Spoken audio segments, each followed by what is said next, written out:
Lecture 1 पाठ 7 खाना खजाना 29/9/20। હવે જો આની અંદર એક ચિત્ર આપેલું છે. ખાના ખજાના પાઠની અંદર ચિત્રપાઠ છે. એ ચિત્રપાઠની અંદર આપણને એક ચિત્ર આપેલું છે. એ ચિત્રની અંદર આપણને એવું સમજાવવામાં આવે છે કે આ ચિત્રપાઠમાં ઘરની અંદર રસોડાનું ચિત્ર જોવા મળે છે. જુઓ, ચિત્ર જોઈએ તો માતા, દાદીમા અને બાળક કયા કયા કાર્ય કરી રહ્યા છે તે આપણને જોવા મળે છે. અને રસોઈ ઘરમાં કયા કયા સાધનો હોય છે તે આ ચિત્રપાઠમાં આપણને સમજાવવામાં આવ્યું છે. હવે આગળ આપણે જોઈએ કે આ રસોઈ ઘરનું ચિત્ર છે અને ચિત્રના આધારે આપણે આગળના પ્રશ્નોના જવાબ જોઈશું, એટલે અભ્યાસ જોઈશું. तो चित्र देखकर प्रश्नों के उत्तर दीजिए. माता रसोई घर में क्या कर रही है? तो माता रसोई घर में रोटी बना रही है. दादी माँ क्या कर रही है? तो दादी माँ किताब पढ़ रही है. लड़का क्या कर रहा है? तो लड़का खाना खा रहा है. जो आपने जोवा મળે છે. હવે આગળ 4 નંબરનો પ્રશ્ન જોઈએ કે રસોઈ घर में कौन कौन से बर्तन है? तो रसोई घर में तवा, कटोरिया, गिलास, चमचे, चौका, बेलन, कुकर, डिब्बे, छोटी थालियाँ, बड़ी थालियाँ आदि साधन दिखाई दे रहे हैं. आदि बर्तन दिखाई दे रहे हैं. टोकरी में से कौन सी सब्जियाँ और कौन से फल है? तो टोकरी में ककड़ी, पत्ता गोभी, भट्टा, भुट्टा, मूली, अंगूर, आम, यही सब्जियां दिखाई दे रही है. खिड़की से बाहर क्या दिखाई दे रहा है? तो खिड़की से बाहर आसमान और बादल दिखाई दे रहा है. अलमारी के डिब्बे में क्या है? तो अलमारी के डिब्बे में चावल, दाल और आटा है. 8 नंबर में आपके रसोई घर में क्या क्या है जो इस रसोई घर में नहीं है? तो आपड़ा जी आपके रसोई घर में क्या क्या है जो इस रसोई घर में नहीं है? तो जो फ्रिज, माइक्रोवेव, ओवन, आटा मेकर, मिक्सर, रोटी मेकर आदि रसोई घर में नहीं है. 9 नंबर में જોઈશું माता कहाँ बैठी है? तो એનો જવાબ આવશે રસોઈ ઘર में माता गैस के पास बैठी है. प्रश्न नंबर 2 જોઈએ तो क्या पसंद है क्या नहीं योग्य खाने में ખરું કરવાનું રહેશે. આપણે જો तो चीज का चित्र है, नाम लिखो, मजे से खाएंगे, खाना पड़ेगा कि बिल्कुल नहीं खाएंगे. જે યોગ્ય હોય ત્યાં સાચું કરવાનું છે. તો આ ચિત્ર શેનું છે? તો કરેલાનું છે. તો મજે સે ખાएंगे નહીં, ખાના પડેગા તો ખરું કરવાનું. સેબમાં શું આવશે? મજે સે ખાएंगे. પછી ઇમલી તો બિલકુલ નહીં ખાएंगे. જલેબી તો મજે સે ખાएंगे. આઈસ્ક્રીમ તો મજે સે ખાएंगे. હવે प्रश्न नंबर 3 જોઈએ. तुमने अपने रसोई घर में माँ या पिताजी को खाना पकाते हुए देखा होगा? जरा बताओ तो कैसे बनता है? तो एमा 1 नंबर જોઈએ तो बेसन से पकोड़ा. तो बेसन से पकोड़ा किस तरह से बनता है? तो तेल में तलकर. गेहूं से रोटी कैसे बनती है? तो पहले क्या करेंगे? तो आटा गूंदकर गूंदे हुए आटे के गोले बनाएंगे.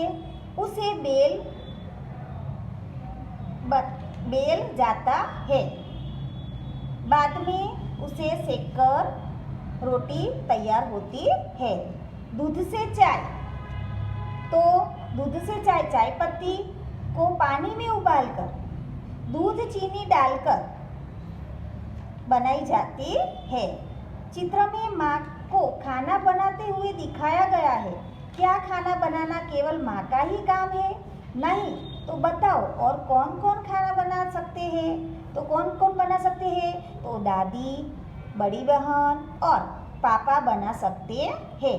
प्रश्न नंबर 5 જોઈએ तो नीचे चित्र गए નીચે દિए गए चित्र को देखकर कहानी बनाइए। તો એમાં 1 નંબરનું ચિત્ર છે, 2 નંબરનું છે, 3 નંબરનું છે અને 4 નંબરનું છે।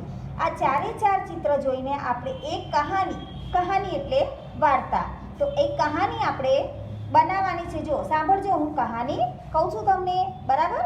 तो एक गांव था, गांव में रामजी भाई नाम का एक किसान रहता था। उसके 2 पुत्र थे। देखो, वे आलसी थे और आपस में झगड़ते रहते थे। रामजी भाई इससे बहुत दुखी थे। धीरे धीरे परिवार की परिस्थिति बिगड़ती जा रही थी। रामजी भाई की बात कोई सुनने के लिए तैयार नहीं था। उनकी चिंता बढ़ती जा रही थी। रामजी भाई अब बूढ़े हो गए थे।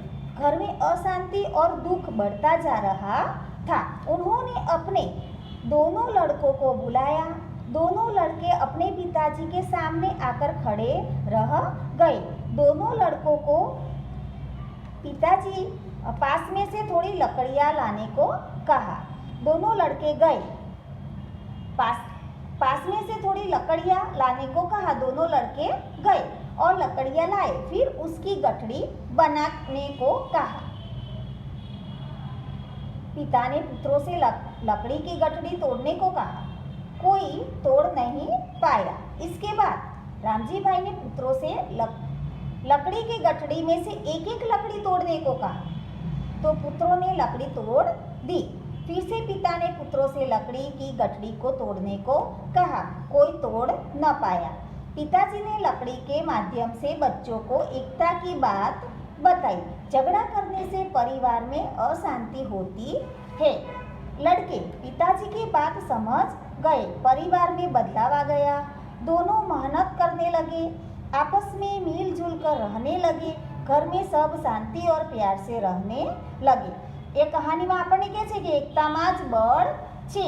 જો એક માણસ હોય તો એ હારી જાય, પણ 2 માણસ હોય તો ક્યારેય કોઈ પણ કાર્ય કરતા, કોઈ પણ મુશ્કેલીનો સામનો કરતા હારે નહીં। એટલે કહાનીને આપણને કહેવામાં આવ્યું છે કે એકતા में बल है। આગળ જોઈએ તો સ્વાધ્યાય છે। સ્વાધ્યાયમાં છે પ્રશ્ન 1। दोनों चित्र ध्यान से देखिए। चित्र में 10 अंतर है। उन्हें ढूंढकर लिखिए और चित्र में मनचाहा रंग भरिए। तो आ बने चित्रमांथी આપણે 10 भेदभाव શોધવાના છે, 10 અંતર શોધવાના છે। તો પહેલું તો જોઈશું આપણે। તો જો આ ચિત્રમાં ચિત્ર નંબર 1 માં છે લાલ ટોપી છે, જ્યારે ચિત્ર નંબર 2 માં લીલી ટોપી છે। બીજું જોઈશું કે ચિત્ર નંબર 1 ની અંદર આગળ પાછળ જે ઉડી રહ્યા છે ગુબારા, જુઓ ગેંદે, તો એની અંદર 1 2 3 4 5, જ્યારે ચિત્ર નંબર 2 માં 1 2 3 અને 4 જ છે। હવે આગળ જોઈએ તો ચિત્ર નંબર 1 માં 5 જે જર્સી પહેરી છે એની ઉપર 5 ગેંદે દોરેલા છે, જ્યારે ચિત્ર નંબર 2 માં 5 દોરેલા છે પણ જે વચ્ચે છે એ નીલા રંગનું છે। એક ગેંદોનું ચિત્ર છે એ નીલા રંગનું છે। હવે એના કમરનો પટ્ટો જોઈશું। તો કમરના પટ્ટામાં ચિત્ર નંબર 1 માં લીલા રંગનો પટ્ટો બતાવ્યો છે, જ્યારે ચિત્ર નંબર 2 માં વાદળી રંગનો પટ્ટો બતાવ્યો છે। હવે જુઓ, હવે ચિત્ર નંબર 1 માં કે જે ખિસ્સું છે, જેબ છે, એ ચિત્ર નંબર 1 માં લાલ રંગની છે, જ્યારે ચિત્ર નંબર 2 માં નીલા રંગની છે। આ રીતે તમારે 10 અંતર, 10 भेदभाव શોધવાના અને પછી લખવાના છે। હવે પ્રશ્ન નંબર 2 જોઈએ। તો પઢીએ, સમજીએ और लिखिए। ઉદાહરણ આપણને આપી દીધું છે। લડકા સ્કૂલ જા રહા હે। લડકે બહુવચનમાં આવ્યું, લડકા એકવચનમાં આવ્યું, લડકે બહુવચનમાં આવી ગયું। તો લડકે સ્કૂલ જા રહે હે। એવી રીતે પુસ્તક આપ્યું છે, તો લડકા પુસ્તક પઢ રહા હે। એની નીચે લખવાનું છે લડકે પુસ્તક પढ़ रहे हैं। कमरा, हमारे घर में मेरा अलग कमरा है। हमारे घर में कई कमरे हैं। पंखा, घर में पंखा चल रहा है। स्कूल में कई पंखे हैं।